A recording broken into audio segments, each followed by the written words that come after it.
All right, so I want to go over a bit of how to actually use chews. Nice little rhyme there. So what you're going to do is you're going to take the bag. Probably already seen a video on this. You're going to shake it around, try and get that even distribution, and don't get too like caught up in that. It's fine. It's just the more even, the better. So you're going to put some in your hand or whatever it is that you're using. You can put it into half a teaspoon. That's totally fine too. That's probably what most people will do. This is just after years of using this, what I like to do. And then I just take it and I chew it. I'm not going to do it right now because I didn't just eat.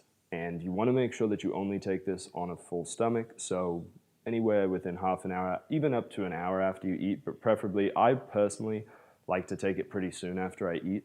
That's my preference. That's how I seem to see the best results. But anytime within half an hour is great. And even if you forget and it's 45 minutes later, you'll be fine.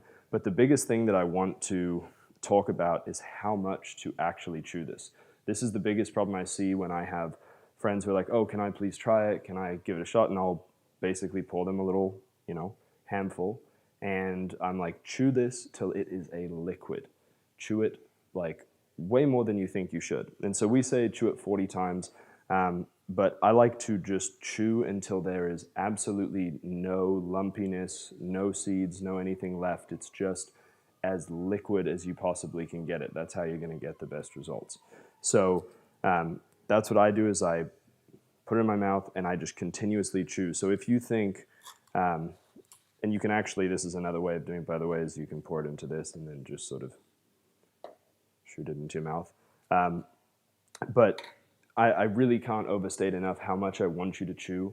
It's still going to work if you don't chew as much. However, the more you chew, you're developing the habit of chewing slowly, which it's been shown that fast chewers tend to be more overweight, more obese, have more digestion issues. So you're actually retraining the way you chew in general for meals and everything else.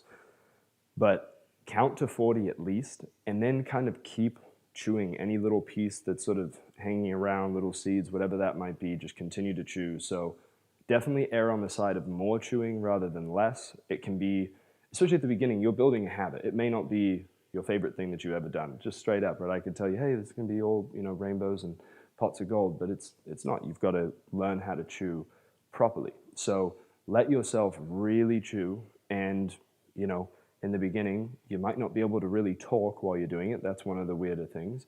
But until it's really liquidy, that's when you want to swallow, and that's what helps go down and coat your stomach and help rebuild that gut lining. So that's sort of the most important piece that I see people mess up on, is not chewing enough. And the reason I know is because they'll be at my house or we'll be out to dinner or whatever.